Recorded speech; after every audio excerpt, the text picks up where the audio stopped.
నమస్తే న్యూస్ 24 తెలుగుకి స్వాగతం. వార్తల్లో ఇప్పుడు ముఖ్యాంశాలు చూద్దాం.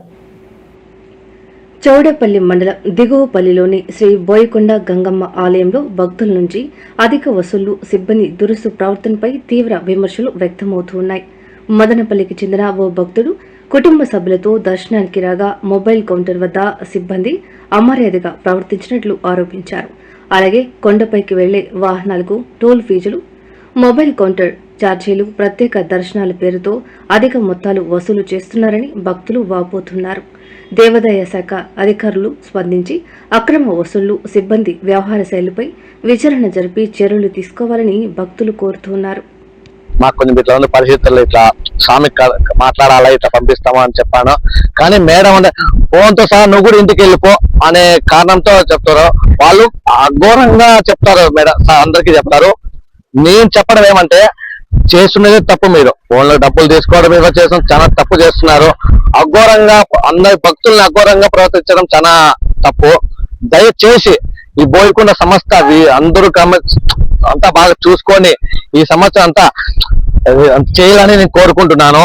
ఇలాగే ఇప్పటికీ బోయకొండ తిరుపతి మొబైల్ కూడా ఫోన్ తీసుకోవాలంటే ఆ డబ్బులు ₹1 తీసుకోరు, బోయకొండలో తీసుకుంటున్నారు. దానికి కూడా మేమేమో ఇబ్బంది పడలేదు. కానీ మనుషుల్ని అఘోరంగా ప్రవర్తిస్తున్నాడు. అక్కడున్న సిబ్బంది మాత్రం చాలా కఠినంగా ప్రవర్తిస్తున్నారు. వాళ్ళపైన యాక్షన్ తీసుకోవాలని మేము బోయకొండ సమస్యను తీసుకుంటున్నాను.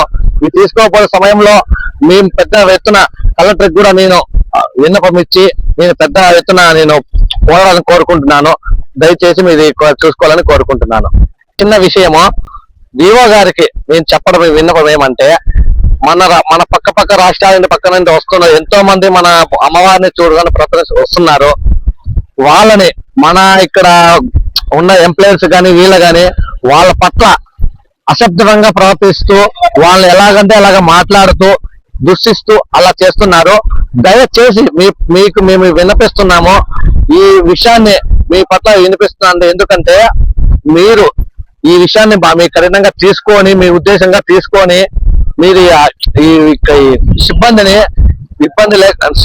సిబ్బంది మీరు చెప్పాల్సిన విషయం ఏమంటే, ఈ భక్తుల్ని అఘోరంగా ప్రవర్తించకుండా, వాళ్ళని విమర్శించకుండా, ఇలా చేయకుండా మీరు చెప్పాలని, చెప్పకపోయే సమయాల్లో కూడా మీరు చెప్పిన సమయాల్లో కూడా వాళ్ళు వినకుండా ఉండేప్పుడు వాళ్ళ ఉద్యోగాల నుండి తొలగించాలని కూడా నేను